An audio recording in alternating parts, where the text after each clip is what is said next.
حامدا ومصليا ان الله وملائكته يصلون على النبي یا ایھا الذین آمنوا صلوا علیہ وسلموا تسلیما. با آواز بلند پڑھیے الصلاۃ والسلام علیک یا سیدی یا رسول اللہ وعلی آلک واصحابک یا سیدی یا خاتم الانبیاء والمرسلین. معزز سامعین و ناظرین، 5 رمضان المبارک کی نسبت کے ساتھ آج 5واں لیکچر لیے آپ کی خدمت میں حاضر ہوا. آج کی گفتگو کا موضوع ہے مسائل روزہ اور اس کے متعلقات. اگرچہ فقہی اعتبار سے روزے کا جو بیان ہے وہ بعد میں ہی بنتا ہے، لیکن روزے کے لیکچر کو پہلے پیش کرنے کا مقصد یہ ہے کہ چونکہ رمضان المبارک کے اندر ایسے مسائل کا ہمیں سامنا کرنا پڑتا ہے کہ جن مسائل کے بغیر ہم روزے کی تکمیل مشکل کرتے ہیں، اس لیے رمضان المبارک کے اندر ان مسائل کا جاننا فرض کا درجہ رکھتا ہے. اگر ہم رمضان المبارک کے اندر روزے کے مسائل نہیں جانیں گے تو پھر ہم ایسی غلطیاں کر جائیں گے کہ جن کی وجہ سے ہمارا روزہ مکروہ ہو جاتا ہے یا ہمارا روزہ فاسد ہو جاتا ہے. اس لیے آج کے لیکچر میں روزے کے جو مسائل ہیں ہم تفصیل سے اس پہ بات کریں گے. اللہ تعالیٰ نے قرآن مقدس کے اندر ارشاد فرمایا یا ایھا الذین آمنوا کتب علیکم الصیام کما کتب علی الذین من قبلکم لعلکم تتقون. رب تعالیٰ نے ارشاد فرمایا اے ایمان والو، تم پہ روزے فرض کیے گئے جیسے تم سے پہلوں پہ فرض کیے گئے تھے. روزے کی فرضیت کا مقصد یہ ہے لعلکم تتقون، تاکہ تم پرہیزگار بنو. نبی کریم صلی اللہ علیہ وسلم کا ارشاد گرامی اس بارے میں موجود ہے کہ رمضان المبارک اتنی برکت والا مہینہ ہے. شعب الایمان کے اندر امام بہقی علیہ رحمہ نے اس حدیث کو نقل کیا. امام بہقی فرماتے ہیں کہ رسول کریم صلی اللہ علیہ وسلم کا ارشاد گرامی ہے، نبی علیہ السلام نے فرمایا کہ رمضان کے اندر ہر روز اللہ 6 لاکھ لوگوں کو جہنم سے آزادی کا پروانہ عطا فرماتا ہے. اور حضرت علی المرتضیٰ شیر خدا رضی اللہ تعالیٰ عنہ تو فرمایا کرتے تھے اگر اللہ نے حضور علیہ السلام کی امت کو عذاب دینا ہوتا تو ان کی قسمت میں رمضان نہ کرتا. اللہ نے رمضان کا مہینہ دیا ہی اس وجہ سے کہ اس امت کو کثرت کے ساتھ اللہ جنت میں داخل فرمائے گا، اور حضور کی امت جتنی کثرت کے ساتھ جنت میں جائے گی بلا حساب. اگر ان روایات کو جمع کیا جائے تو صاحب بہار شریعت لکھتے ہیں کہ حضور علیہ السلام کی امت میں 4 ارب 90 کروڑ لوگوں کو اللہ بغیر حساب ہی جنت عطا فرمائے گا. اس قدر. اور حضور علیہ السلام فرماتے جنت میں 120 صفیں اور 80 صفیں صرف میری امت کی ہیں. اللہ اکبر. تو رمضان المبارک کے اندر بڑی کثرت کے ساتھ لوگوں کو جہنم سے آزاد کیا جاتا ہے. جب رمضان المبارک کا مہینہ آتا، نبی علیہ السلام صحابہ اکرام کو ایک عظیم خطبہ ارشاد فرماتے جو کہ مصنف عبد الرزاق میں بھی ہے، مشکات میں بھی ہے، امام بہقی نے شعب الایمان میں بھی لکھا، دیگر کتب احادیث میں بھی وہ خطبہ نبی علیہ السلام کا موجود ہے. حضرت سلمان فارسی رضی اللہ تعالی عنہ اس خطبے کے راوی ہیں. نبی علیہ السلام کا ارشاد گرامی ہے یا ایھا الناس، اے لوگو، قد اظلکم شہر عظیم شہر مبارک، تمہارے پاس ایک برکت والا مہینہ آ گیا، بڑا عظیم مہینہ ہے. میرا آقا علیہ السلام فرماتے ہیں شہر فیہ لیلۃ خیر من الف شہر، وہ ایسا عظیم مہینہ ہے کہ اس میں ایک رات ایسی ہے جو 1000 مہینوں سے افضل ہے. اور حضور فرماتے ہیں جعل اللہ صیامہ فریضہ، اللہ نے اس کے روزے کو فرض قرار دیا. رمضان کا روزہ فرض ہے، کسی صورت آپ چھوڑ نہیں سکتے. ہاں مریض ہیں یا شرعی مسافر ہیں وہ الگ بات ہے. بلا وجہ رمضان المبارک کا روزہ چھوڑنے کی اجازت نہیں ہے. شیطان تو قید ہو جاتا ہے، لیکن یہ اندر ایک نفس بڑا شیطان بیٹھا ہے، یہ وسوسہ بندے کو ڈالتا ہے. شیطان کہتا ہے تیرے 5 بچے ہیں چھوٹے چھوٹے، اگر تو نے روزہ رکھ لیا تو وہ کہاں سے کھائیں گے، تو محنت نہیں کر سکتا، زور والا کام نہیں کر سکتا. شیطان وسوسہ ڈالتا ہے تو بندہ کہتا ہے اگر روزہ رکھنا عبادت ہے تو بچوں کو کما کر کھلانا بھی تو عبادت ہے. وہ روزہ نہیں رکھتا، اس وجہ سے وہ اللہ کی بارگاہ کا مجرم بنتا ہے. روزہ فرض ہے، یہ ہم نے رکھنا ہی رکھنا ہے. بچوں کی وجہ سے ہم روزے کو نہیں چھوڑ سکتے. میرے نبی علیہ السلام کا ارشاد گرامی ہے، حضور فرماتے ہیں وَقِيَامُ لَيْلِهِ تَطَوُّعًا، رات کا قیام اللہ نے تمہارے لیے نفل قرار دیا کہ تم تہجد پڑھو، دیگر نفلی عبادتیں کرو. لیکن یہاں میں بسمن بات کر دوں، تراویح کی جو نماز ہے، ایک ہے تراویح کی جماعت، وہ سنت موقدہ علی الکفایہ ہے، یعنی کچھ لوگ بھی جماعت سے پڑھ لیں، باقی بغیر جماعت کے پڑھیں تو بغیر جماعت کے پڑھنے والے گناہگار نہیں ہوں گے، ان کی بھی تراویح ہو جائے گی۔ لیکن نفس تراویح سنت موقدہ ہے، خواہ مرد ہو یا عورت، ان کے لیے پڑھنی سنت موقدہ ہے، اگر نہیں پڑھیں گی تو گناہگار ہے، مسلسل چھوڑنے والے مستحق عذاب ہیں۔ اور پھر رمضان المبارک کے اندر تراویحاں پڑھنا یہ سنت موقدہ کا درجہ رکھتا ہے۔ ہمارے 45% ایسی مساجد ہیں کہ جن مساجد کے اندر پورا قرآن نہیں پڑھا جاتا، امام صاحب شکوہ یہ کرتے ہیں کہ سننے والا کوئی نہیں۔ اگر 2-4 بزرگ یہ کہتے ہیں ہم پورا قرآن نہیں سن سکتے، 5-6 جوان بھی تو ہیں جو سننے کے قابل ہیں، جو خواہش مند ہیں، ہم سنیں گے۔ لیکن امام صاحب اپنی سہولت کو دیکھتے دیکھتے سنت موقدہ کے تارک بن جاتے ہیں۔ یہ میرے سامنے یہ بہار شریعت ہے۔ اس بہار شریعت کے اندر حضور مفتی امجد علی اعظمی علیہ الرحمہ نے اپنی کتاب بہار شریعت کے اندر لکھا، امام حسکفی نے در مختار میں بھی لکھا، وہ فرماتے ہیں تراویح میں ایک بار قرآن ختم کرنا سنت موقدہ ہے۔ اب مجھے بتائیں، ایک بار قرآن کو ختم کرنا سنت موقدہ قرار دیا گیا، تو جن ہماری مساجد کے اندر لوگ پورا قرآن نہیں سناتے، وہ کیا وہاں کے لوگ سنت موقدہ کے تارک بن کر گناہگار نہیں ہو رہے؟ تو اس وجہ سے اگر کوئی شکوہ کرتا ہے میں نہیں سن سکتا، اسے کہیں تو نہ سن، ہم نے قرآن سنانا ہی سنانا ہے۔ جب قرآن سنائیں گے تو اللہ کے رسول کی بارگاہ میں سرخرو ہو جائیں گے۔ کسی کی سستی کی وجہ سے قرآن مقدس پورا تراویحوں میں سنانا نہ چھوڑا جائے۔ نبی علیہ السلام فرماتے ہیں من تقرب فیہ بخسرۃ من الخیر کان کمن ادى فریضۃ فیما سوا ومن ادى فریضۃ فیہ کان کمن ادى 70 فریضۃ فیما سوا۔ ہر چیز رمضان المبارک کے آنے پر مہنگی ہو جاتی ہے، ایک چیز ایسی ہے جو رمضان کے آنے پہ سستی ہو جاتی ہے، وہ نیکی ہے۔ نیکی رمضان میں سستی ہو جاتی ہے۔ کیسے؟ اگر تم رمضان میں ایک نفل پڑھو گے تو اللہ فرض کا درجہ دے گا، اور اگر ایک فرض پڑھو گے تو اللہ 70 فرضوں کا ثواب عطا فرمائے گا۔ نیکی تھوڑی کی ہے، اللہ اجر زیادہ عطا فرماتا ہے۔ میرے آقا علیہ السلام فرماتے ہیں وَهُوَ شَهْرُ الصَّبْرِ، رمضان صبر کا مہینہ ہے۔ وَالصَّبْرُ ثَوَابُ الْجَنَّةِ، صبر کا بدلہ جنت کی صورت میں ملے گا۔ وَشَهْرُ الْمَوَاسَاتِ، حضور فرماتے ہیں یہ غمخواری کا مہینہ ہے۔ اللہ اکبر۔ غم ایک ہوتا ہے خوف، ایک ہوتا ہے غم، دونوں الگ الگ چیزیں۔ خوف انسان کو اپنی جان کا ہوتا ہے، غم کسی کی جان کا ہوتا ہے۔ تو حضور فرماتے ہیں رمضان کسی کا غم کرنے کا مہینہ ہے۔ اپنا تو ساری سوچتے ہیں، میرے بچے، میری اولاد، میرا گھر، میرا پلاٹ، میرے رشتہ دار، اپنا تو ساری سوچتے ہیں، لیکن کسی کا کوئی سوچتا ہے تو حضور فرماتے ہیں رمضان کسی کا سوچنے کا مہینہ ہے، لوگوں کے لیے بھی سوچے۔ وَشَهْرٌ يُزَادُ فِي رِزْقِ الْمُؤْمِنِ، حضور فرماتے ہیں اس مہینے میں بندہ مومن کا رزق بڑھا دیا جاتا ہے۔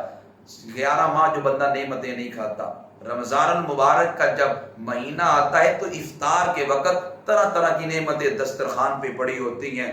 میرے آقا فرماتے ہیں من فطر فیہ صائما کان لہ مغفرۃ لذنوبہ وعتق رقبتہ من النار وکان لہ مثل اجرہ من غیر ان ینقص من اجرہ شیء۔ حضور فرماتے جو کسی کا روزہ کھلوائے گا اللہ 3 انعام کرے گا۔ پہلا، حضور فرماتے ہیں اللہ تعالیٰ اس کے گناہ معاف فرمائے گا۔ دوسرا، اسے جہنم سے آزاد فرمائے گا۔ تیسرا، روزہ رکھنے والے جتنا اجر اس کو بھی عطا کرے گا۔ صحابہ نے عرض کیا آقا خواہش تو ہے ہم بھی روزہ افطار کروائیں، لیکن جیب اجازت نہیں دیتی۔ میرے آقا علیہ السلام فرمانے لگے یؤتی اللہ هذا الثواب من فطر صائما علی مسقط لبن او تمرۃ او شربۃ من ماء۔ میرے آقا فرماتے ہیں اگر کھجور کے ٹکڑے کے ذریعے بھی کسی کا روزہ کھلواؤ گے تو میرا رب یہی اعزاز عطا فرمائے گا، اگر پانی کے گھونٹ کے ذریعے بھی روزہ کھلواؤ گے تو یہی اعزاز ملے گا، اور اگر دودھ کے گھونٹ کے ذریعے بھی کھلواؤ گے تو اللہ یہی اعزاز عطا فرمائے گا۔ نبی علیہ السلام رمضان المبارک کی آمد پر یہ ایک عظیم خطبہ ارشاد فرماتے، اور اس لیے جب اتنا عظیم مہینہ ہے اور اس کے اندر روزہ فرض قرار دیا گیا ہے تو اس روزے کے جو متعلقات ہیں، جو مسائل ہیں، اس کا سیکھنا بھی ہم پہ فرض ہے۔ اگر ہم ان مسائل کو نہیں سیکھیں گے تو ہم ایسے کام کر گزریں گے کہ جن کاموں کی وجہ سے ہمارا روزہ ضائع ہو چکا ہوگا اور ہمیں اس کی خبر تک بھی نہ ہوگی۔ تو اس وجہ سے مزید نبی علیہ السلام فرماتے ہیں کہ رمضان المبارک کے مہینے میں 4 کام تم نے کرنے ہیں۔ حضور فرماتے ہیں پہلا کہ تم نے کلمہ طیبہ کا ورد کرنا ہے، دوسرا استغفار کا ورد کرنا ہے، استغفر اللہ کثرت سے پڑھنا ہے، تیسرا میرے آقا فرماتے ہیں تم نے رب سے جنت مانگنی ہے۔ پتہ چلا جنت مانگنے سے رب راضی ہوتا ہے۔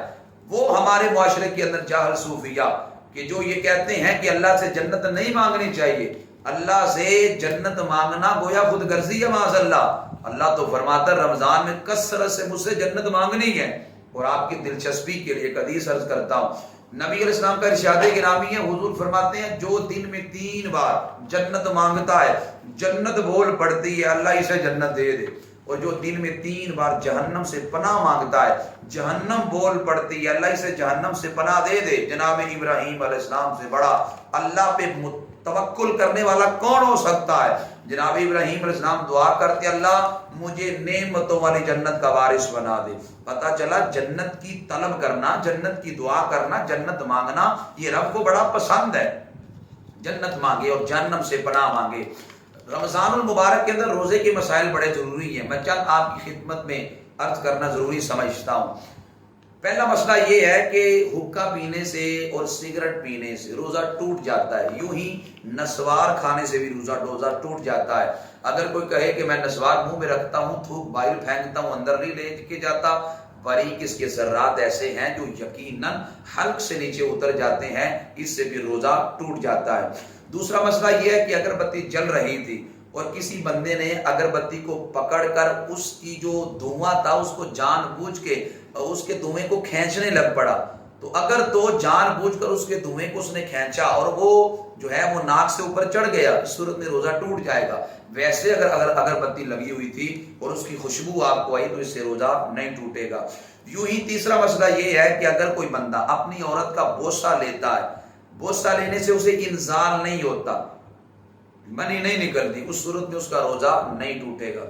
چوتھا مسئلہ یہ ہے کہ بندہ کولی کر رہا تھا، کولی کرتے ہوئے بے احتیاطی ہوگی، اس کو روزہ یاد تھا لیکن کولی کرتے ہوئے کچھ پانی حلق سے نیچے اتر گیا، اس سے روزہ ٹوٹ جائے گا۔ یوں ہی ناک کے اندر پانی چڑھا رہا تھا، کوشش کرے نہ روزہ جب رکھا ہو تو غرارہ نہ کرے، صرف کولی کرے، ناک میں پانی ڈالیں لیکن ناک میں پانی چڑھائیں نہ۔ اگر آپ نے ناک میں پانی چڑھایا اور وہ نتنوں سے اوپر چڑھ گیا تو اس سے بھی روزہ ٹوٹ جائے گا۔ صرف ناک میں پانی ڈالنے کے اندر کے بال تر ہو جائیں لیکن اس کو اوپر چڑھائیں نہ، اگر پانی اوپر چڑھ گیا اس سے بھی روزہ ٹوٹ جائے گا۔ اور پانچواں مسئلہ یہ ہے اگر کسی بندے کے 1-2 آنسو منہ میں چلے گئے تو اس سے روزہ نہیں ٹوٹے گا۔ ہاں اتنے زیادہ آنسو منہ میں گئے کہ جو آنسو کی نمکینی ہے وہ پورے منہ میں پھیل گئی، اس صورت کے اندر بھی روزہ فاسد ہو جائے گا۔ اور چھٹا مسئلہ یہ ہے کہ بعض لوگوں کو قبض زیادہ ہوتی ہے، جب قبض ہوتی ہے تو پخانہ کرتے ان کا زور لگتا ہے، جس کی وجہ سے ان کے جو پخانے کا مقام ہے وہ باہر آ جاتا ہے۔ میں تفصیل سے اس لیے بتا رہا ہوں تاکہ ہمیں شرعی مسئلہ سمجھ آ جائے۔ اگر شرعی مسئلہ ہمیں سمجھ نہ آئے ہم کیسے پھر اس پہ عمل کر سکتے ہیں، کیسے اس پہ احتیاط کر سکتے ہیں؟ تو قبض کی وجہ سے جو انسان کے پخانے کا مقام ہے وہ کچھ باہر نکل آتا ہے، تو اس صورت کے اندر اس بندے کے لیے ضروری ہے کہ وہ جب استنجا کرے شرمگاہ کو دھوئے تو پانی ساتھ لگا ہوتا ہے، اس کو ٹیشو پیپر سے یا کسی کپڑے سے پونجھ لے، خشک کر کے پھر کھڑا ہو، اور جس کا پخانے کا مقام باہر نہ نکلا ہو احتیاط اس کے لیے بھی یہ ہے کہ وہ بھی خشک کر کے اٹھے، اس لیے کہ اگر اس کے ذریعے پانی اندر چلا گیا تو اس سے بھی روزہ ٹوٹ جائے گا۔ اور ساتواں مسئلہ یہ ہے آیا منہ بھر کے الٹی آ جائے، کہ آ جائے تو اس سے روزہ ٹوٹتا ہے کہ نہیں؟ ہمارے ہاں میجورٹی اکثر لوگوں کی یہی سمجھتی ہے کہ روزے کے دوران اگر الٹی آ جائے تو اس سے روزہ ٹوٹ جاتا ہے، جبکہ حقیقت یہ ہے کہ اگر آپ کو منہ بھر کے بھی الٹی خود بخود آ جائے تو اس سے روزہ نہیں ٹوٹتا۔ ہاں اگر کوئی بندہ جان بوجھ کے منہ میں انگلی داخل کرتا ہے اور ایسی کیفیت پیدا کرتا ہے کہ اسے کہ آئے تو پھر اگر منہ بھر کے کہ آ گئی تو اس سے روزہ ٹوٹ جائے گا۔ اور اگلا لوگ بڑی کثرت کے سوال کرتے ہیں کہ گرمی کا موسم ہوتا ہے، کیا ٹھنڈک کے لیے بندہ غسل کر سکتا ہے کہ نہیں؟ تو فقہا فرماتے ہیں بالکل ٹھنڈک کے لیے آپ غسل کر سکتے ہیں، یوں ٹھنڈا کپڑا لے کر آپ اس کو بھی اپنے اوپر اوڑھ سکتے ہیں۔ اور یوں ہی منہ کے اندر تھوک کو جمع کرنا، جمع کر کر پھر نگل لینا، یہ مکروہ عمل ہے۔ روزہ نہ بھی ہو، روزے کے علاوہ بھی یہ ناپسندیدہ عمل ہے، تو روزے کے اندر تو زیادہ ناپسندیدہ عمل ہے۔ ایک منہ میں تھوک آئی اس کو اندر نگل لیا، اس میں حرج نہیں ہے، لیکن منہ کے اندر تھوک کو جمع کرتے رہنا اور پھر جمع کر کے اس کو نگل لینا یہ کراہت کے اندر آتا ہے، اس سے بچنا چاہیے۔ اور 13واں مسئلہ یہ ہے، 12واں مسئلہ یہ ہے کہ ایک بندہ سحری کے وقت اٹھا، اس میں غسل فرض تھا، اب وہ بندہ اگر غسل کرتا ہے تو سحری کا وقت نکل جاتا ہے، آیا وہ بندہ سحری کا کھانا کھا لے یا غسل کر لے؟ فقہا فرماتے ہیں اگر وقت تھوڑا ہے غسل کرتا ہے تو سحری کا ٹائم نکل جائے گا، وہ بندہ پہلے سحری کا کھانا کھا لے، بعد کے اندر جا کر غسل کر لے، اگرچہ جو ہے نا وہ اذان ہو چکی ہو پھر بھی وہ جا کر غسل کر لے، اور غسل کرنے کے بعد پھر وہ نماز وغیرہ ادا کرے۔ اور بشرط ضروری یہ ہے، بلکہ بہتر یہ ہے کہ آپ اگر غسل فرض ہو اور آپ نہانے سے پہلے سحری کھانا کھا رہے ہوں تو پھر وضو کر لیں، یا کم از کم ہاتھ اور کلی وغیرہ، ہاتھ کو دھو لیں اور کلی وغیرہ کر لیں۔ اور ایک مسئلہ بڑا مارکۃ آ رہا ہے، آیا انجیکشن سے روزہ ٹوٹتا ہے کہ نہیں؟ یہ مسئلہ مختلف فیہ ہے، یعنی اس میں علماء کا اختلاف ہے، بعض کہتے ہیں ٹوٹ جاتا ہے، بعض کہتے ہیں نہیں ٹوٹتا۔ لیکن ہماری تحقیق یہ ہے، ہماری تحقیق سے مراد جو محققین علماء ہیں ان کے نزدیک یہ ہے کہ حالت روزہ میں انجیکشن سے روزہ ٹوٹ جاتا ہے، اس لیے انجیکشن حالت روزہ میں نہ لگوایا جائے۔ اس پہ میں 3 حوالہ جات درج کر رہا ہوں۔ شرح صحیح مسلم کے اندر علامہ غلام سعیدی صاحب رحمۃ اللہ تعالی علیہ نے جلد نمبر 3 صفحہ 1154 پہ یہ لکھا ہے، اور اسی طرح مفتی وقار الدین صاحب نے اپنے وقار الفتاوی کی جلد نمبر 2 صفحہ 429 پہ لکھا ہے کہ حالت روزہ میں انجیکشن سے روزہ ٹوٹ جاتا ہے۔ اور یوں ہی تفہیم المسائل کے اندر مفتی منیب الرحمان صاحب نے جلد نمبر 1 صفحہ 192 پہ لکھا ہے کہ حالت روزہ میں انجیکشن سے روزہ ٹوٹ جاتا ہے۔ عقل اور قیاس بھی یہی کہتی ہے کہ حالت انجیکشن، اگر حالت روزہ میں انجیکشن لگایا جائے تو اس سے جو روزہ ہے وہ ٹوٹ جاتا ہے، عقل اور قیاس بھی یہ کہتی ہے۔ اور 14واں مسئلہ یہ ہے کہ آیا روزے کے اندر کان میں قطرے ڈال سکتے ہیں کہ نہیں؟ جی ہاں بالکل، کان کے اندر قطرے ڈال سکتے ہیں، اس لیے کان اور معدے کے درمیان کوئی راستہ نہیں ہے، کان میں قطرے ڈال سکتے ہیں۔ لیکن آنکھ کے اندر حالت روزہ میں قطرے نہیں ڈال سکتے، اس لیے کہ آنکھ اور معدے کے درمیان راستہ ہے، اس لیے حالت روزہ میں آنکھ کے اندر ڈراپس ڈالنے سے روزہ ٹوٹ جاتا ہے۔ اور اگلا مسئلہ 15واں یہ ہے کہ روزے کی حالت میں کسی کو خون دے سکتے ہیں کہ نہیں؟ جی ہاں، حالت روزہ میں آپ کسی کو خون بھی دے سکتے ہیں، اور خود اگر آپ نے ٹیسٹ وغیرہ کروانے ہیں تو آپ ٹیسٹ کروانے کے لیے بھی خون نکلوا سکتے ہیں۔ لیکن کسی کو حالت روزہ میں اتنا خون نہ دیں کہ آپ کے لیے روزے کو پورا کرنا مشکل ہو جائے، اتنی کمزوری آپ کو لاحق ہو جائے کہ روزے کی تکمیل مشکل ہو جائے، زیادہ خون دینے سے گریز کرے۔ البتہ حالت روزہ میں اگر کسی کو خون دیا تو یہ بالکل جائز ہے۔ اور اگلا 16واں مسئلہ یہ، لوگ اکثر یہ پوچھتے بھی ہیں کہ جو روزہ کھولنے کی دعا ہے، اللہم انی لک صمت وبک آمنت وعلیک توکلت وعلی رزقک افطرت، آیا یہ روزہ کھول کر دعا پڑھیں یا روزہ کھولنے سے پہلے دعا پڑھیں؟ اس دعا کے لفظوں پر اگر غور کیا جائے تو یہی ظاہر ہوتا ہے کہ پہلے روزہ کھولنے اور بعد کے اندر یہ دعا پڑھیں۔ اس کا ترجمہ یوں ہے، اے اللہ میں نے تیرے لیے روزہ رکھا اور تجھ پر ایمان لایا، وآمنت علیک، تجھ پر ایمان لایا، وتوکلت، اور میں نے تجھ پر بھروسہ کیا، وعلی رزقک افطرت، اللہ میں نے تیرے نام پہ ہی روزے کو افطار کیا۔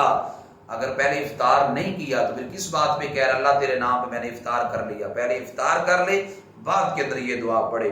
اب روزے میں کون کون سے کام ہم کر سکتے ہیں اس کی تھوڑی تفصیل بتا دی جائے۔ وہ یہ ہے کہ جب آپ کا روزہ ہوتا ہے آپ یہ کام کر سکتے ہیں۔ حالت روزہ میں آپ عطر لگا سکتے ہیں، عطر یعنی خوشبو سونگھ بھی سکتے ہیں، پھول کی خوشبو بھی سونگھ سکتے ہیں۔ یوں ہی روزہ آپ نے رکھا ہو تو سرما بھی لگا سکتے ہیں، لیکن کاچل سرمے سے بچنے میں بہتری ہے، باقی جو سرمے ہیں وہ آپ لگا سکتے ہیں۔ یوں ہی حالت روزہ میں آپ بال بھی کٹوا سکتے ہیں، ناخن بھی تراش سکتے ہیں اور خط بھی بنوا سکتے ہیں۔ یوں ہی زیر ناف بال بھی مونڈ سکتے ہیں، اور تیل بھی لگا سکتے ہیں، تیل کی مالش بھی کر سکتے ہیں، ویسلین بھی لگا سکتے ہیں، کریم وغیرہ بھی لگا سکتے ہیں، اور مہندی وغیرہ بھی اگر کوئی لگانا چاہتا ہے تو حالت روزہ میں وہ بھی لگا سکتا ہے۔ اور پھر مسواک کرنا حالت روزہ میں بالکل جائز ہے، اگرچہ عصر کا وقت ہی کیوں نہ ہو آپ مسواک کر سکتے ہیں۔ اور برش کرنے سے بچنا بہتر ہے، اس کے لیے کہ اس کے باریک اجزاء کا اندر جانے کا خدشہ ہے، علماء فرماتے ہیں کہ اس سے بچنے کے اندر بہتری ہے۔ اور 19واں مسئلہ یہ ہے، لوگ زیادہ سوال یہ کر رہے ہیں کہ کچھ لوگوں کو سانس کا مسئلہ ہوتا ہے، دمے کے مریض ہوتے ہیں، وہ کچھ آکسیجن وغیرہ لیتے ہیں وقفے کے ساتھ، پھر جو پھیپھڑے ہوتے ہیں، جو نالیاں ہوتی ہیں، ان کا کچھ سانس رواں ہو جاتا ہے، آیا روزے کے دوران وہ جو آکسیجن وغیرہ لیتے ہیں اس سے روزہ تو نہیں ٹوٹتا؟ علماء فرماتے ہیں اس سے روزہ ٹوٹ جاتا ہے، اس لیے ماہر ڈاکٹر سے مشورہ کر کے روزہ رکھنے سے پہلے، روزہ کھولنے کے بعد وغیرہ لے لی جائے، دوران روزہ اس آکسیجن لینے سے گریز کیا جائے۔ اور روزے کے دوران اگر کوئی بندہ کہے میرا روزہ نہیں گزر رہا تو میں ویڈیو گیم کھیل لیتا ہوں، کیرم بورڈ کھیل لیتا ہوں، سنوکر کھیل لیتا ہوں، تاش کھیل لیتا ہوں، شطرنج کھیل لیتا ہوں، اس سے روزہ مکروہ ہو جائے گا۔ یہ تو روزے کے علاوہ بھی مکروہ اور ناپسندیدہ عمل، حالت روزہ میں تو زیادہ ناپسندیدہ اور مکروہ عمل ہے۔ اور یوں اگر کسی عورت نے روزہ رکھ لیا، اس کا بچہ چھوٹا ہے، کیا وہ حالت روزہ میں اپنے بچے کو دودھ پلا سکتی ہے کہ نہیں؟ جی ہاں، حالت روزہ میں عورت اپنے بچے کو دودھ پلا سکتی ہے، اس کی اجازت ہے۔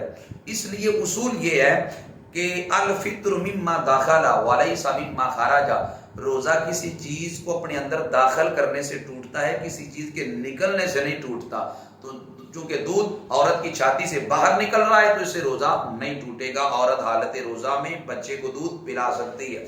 اور شوگر کے مریض آیا روزہ رکھ سکتے ہیں کہ نہیں؟ تو بالکل رکھنا چاہیے، روزہ رکھنا نصیحتی سے ثابت ہے، تو شوگر کے مریض کو روزہ رکھنا چاہیے۔ ہاں اگر کسی کی شوگر بڑی ہائی ہے اور وقفے سے کچھ کھانا پڑتا ہے، پینا پڑتا ہے اور اس کی حالت نازک ہے، وہ نہیں رکھ سکتا، تو رمضان المبارک کے علاوہ دیگر دنوں کے اندر یا سردی کے دنوں کے اندر یا چھوٹے دنوں کے اندر اگر وہ روزہ رکھ سکے تو اسے ان روزوں کی بعد میں قضا کرنی چاہیے، معافی ان روزوں کی نہیں۔ اور یہ مسئلے ضروری تھے جو میں نے چند خدمت کیے۔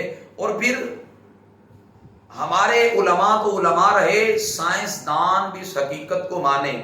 ہمارے علماء نے تو حقیقت کی، نبی علیہ السلام کا ارشاد گرامی ہے، میرے محبوب علیہ السلام فرمانے لگے تم روزہ رکھو، اس سے تمہاری صحت بہتر ہوگی، روزہ تمہاری صحت کا ضامن ہے۔ ایک بندہ تھا تو مجھے ملا، میں نے کہا تو روزہ کیوں نہیں رکھتا، ٹھیک ٹھاک تو ہے؟ تو کہنے لگا جناب روزہ اس لیے نہیں رکھتا، میں صحت بنا رہا ہوں، روزہ رکھا تو میری صحت ڈاؤن ہو جائے گی۔ میں نے کہا تمہیں نبی علیہ السلام کے فرمان پہ یقین نہیں کہ نبی علیہ السلام فرماتے ہیں روزہ رکھو تو تمہاری صحت بہتر ہوگی؟ ہو سکتا ہے ظاہری طور پر تمہیں محسوس و کمزوری آئی ہے، لیکن سائنسدان اس بارے میں کیا کہتے ہیں؟ حیرت انگیز انکشافات غیروں نے کیے ہیں، وہ ماننے ہیں کہ روزہ رکھنے کی برکات کتنی ہے۔ میں دو سائنسدانوں کی باتیں آپ کے سامنے صرف کروں گا۔ اب آکسفورڈ یونیورسٹی کا پروفیسر ہے، مور پالنڈ اس کا نام ہے، وہ کیا کہتا ہے روزے کے بارے میں، سنیے گا۔ وہ کہتا ہے while studying Islamic books، وہ کہتا ہے میں ایک دن اسلامی کتابوں کا مطالعہ کر رہا تھا، تو کہتا ہے I was astonished to know that Islam has given a great gift to its followers in the form of fast۔ کہتا ہے جب میں نے روزے کے بارے میں پڑھا تو میں اچھل پڑا کہ اسلام نے اپنے ماننے والوں کو اتنا عظیم تحفہ دیا۔ تو کہتا ہے I also felt like fasting so I began to fast in conformity with Islamic method۔ کہتا ہے مجھے شوق پیدا ہوا کہ میں بھی اسلامی طرز پہ روزے رکھوں، تو کہتا ہے میں نے اسلامی طرز پہ روزے رکھنے شروع کر دیے۔ تو وہ آکسفورڈ یونیورسٹی کا پروفیسر مور پالنٹ کہتا ہے my stomach was swollen for quite a while surprisingly، وہ کہتا ہے مجھے معدے میں ورم تھا تو میں نے رمضان کے روزے رکھنے شروع کر دیے۔ تو کہتا ہے I felt an obvious rejection in pains a result of fasting for just a few days۔ کہتا ہے میں نے کچھ دن کے ابھی روزے رکھے تھے کہ مجھے درد کے اندر اور سویلن کے اندر جو سوزش تھی مجھے معدے پہ، تو کہتا ہے بڑی حد تک افاقہ ہوا۔ اب وہ سائنسدان کہتا ہے I kept on fasting and recovered from my illness within a month۔ کہتے ہیں ایک مہینے کے روزے رکھے بعد میں مجھے پتہ ہی نہیں چلا کہ میرے معدے کا ورم گیا کس جگہ پہ ہے۔ اللہ اکبر۔ یہ غیر بھی رمضان کے روزے کی عظمت کو مانے اور روزہ تمہاری صحتوں کا ضامن ہے، اس کو مانے اور وہ پریکٹیکل کر کے اس سے فائدہ لینے لگے۔ دوسرا سائنسدان ہالینڈ کا پادری، وہ یہودی ہے، ہالینڈ کا پادری ہے، ایلف گال اس کا نام ہے، وہ کیا کہتا ہے؟ وہ کہتا ہے I made several patients suffering from diabetes, heart and stomach diseases fast continuously for 30 days۔ اب ہالینڈ کا پادری الفگال کہتا ہے کہ میرے پاس بہت سے لوگ ہیں جو شوگر کے مریض تھے، جو دل کے مریض تھے، معدے کے مریض تھے، کہتا میں نے انہیں مسلسل 30 دن کے روزے رکھوائے، تو کہتا ہے ریزنٹنٹلی دا ڈائبٹکس came under control، کہتا ہے شوگر والوں کی شوگر کنٹرول ہو گئی، اور the heart patient felt a decrease in their fear and breathing problems، اور کہتا ہے دل کے مریضوں کی گھبراہٹ اور سانس کا پھولنا کم ہو گیا، اور کہنے لگا and the condition of the stomach patient improved the most، اور کہتا سب سے زیادہ جو نفع ہے وہ معدے کے مریضوں کو ملا۔ اب یہ غیر ہیں، مسلمان نہیں ہے، لیکن اس کے باوجود غیر ہو کر مسلمانوں کی تعلیمات سے اتنے متاثر ہیں کہ وہ کہتے ہیں کہ اسلام نے اپنے ماننے والوں کو اتنا عظیم تحفہ رمضان المبارک کی صورت میں دیا۔ اللہ اکبر، اللہ تعالیٰ نے یہ ہمیں بڑا عظیم تحفہ دیا۔ روزہ ہماری صحتوں کا ضامن ہے، اور مت کوئی سمجھے کہ میں اگر روزہ رکھوں گا تو کمزوری ہو جائے گی، بلکہ سائنسدان یہ کہتے ہیں جو ایک سال کے اندر 30 دن روزے رکھتا ہے جلدی بیماری سے، اعصابی بیماریوں سے، اور نہ جانے کن کن بیماریوں سے وہ کہتے ہیں بندہ محفوظ رہتا ہے۔ روزہ ہماری صحتوں کا ضامن ہے، اس لیے روزہ کوئی نہ چھوڑے۔ میرے نبی علیہ السلام تو فرماتے ہیں کہ جو بندہ، مفہوم حدیث ہے، فرمایا رمضان کا بلا وجہ ایک کا روزہ چھوڑتا ہے اور اس کے بدلے میں ساری زندگی کے روزے رکھے تو وہ خلا پورا نہیں ہوتا۔ اس وجہ سے یہ مہمان مہینہ ہمارے پاس آیا ہے، سستی کا شکار نہ ہوئیے گا۔ ان رمضان المبارک کے تمام روزے رکھ کر عبادت کا حق ادا کرنے کی کوشش کرے، اور جو میں نے مسائل بیان کیے ان مسائل کو یاد کریں، اپنے پاس لکھیں اور بھی لوگوں کو بھی بتائیں، اس لیے کہ اگر ہمارے وجود سے امت کو خیر پہنچے، امت کو نفع پہنچے، وہ بندہ سب سے بڑا خوش نصیب ہے۔ اگر ہمارے وجود سے کسی کو خیر نہیں پہنچتی، کسی کو نفع نہیں پہنچتا، تو پھر ہمارے وجود کا کیا لوگوں کو فائدہ ہے؟ اس لیے حضور فرماتے ہیں خیر الناس من ينفع الناس، بہترین بندہ وہ ہے جو لوگوں کو نفع پہنچاتا ہے۔ تو اس لیے ہمیں چاہیے کہ ہم لوگوں کو زیادہ نفع پہنچائیں، اس لیے رمضان المبارک کے جو روزے ہیں ان کو رکھنا اور ان روزے کے مسائل کو جاننا، اور جان کر پھر مکروہات سے بچنا اور ان مسائل کو لوگوں تک پہنچانا، یہ بڑی عظیم عبادت ہے۔ دعا کرتا ہوں اللہ سے کہ مالک کائنات ہمیں اس عبادت کو آسان انداز میں کرنے کی توفیق عطا فرمائے۔ وما علیہ الا البلاغ المبین۔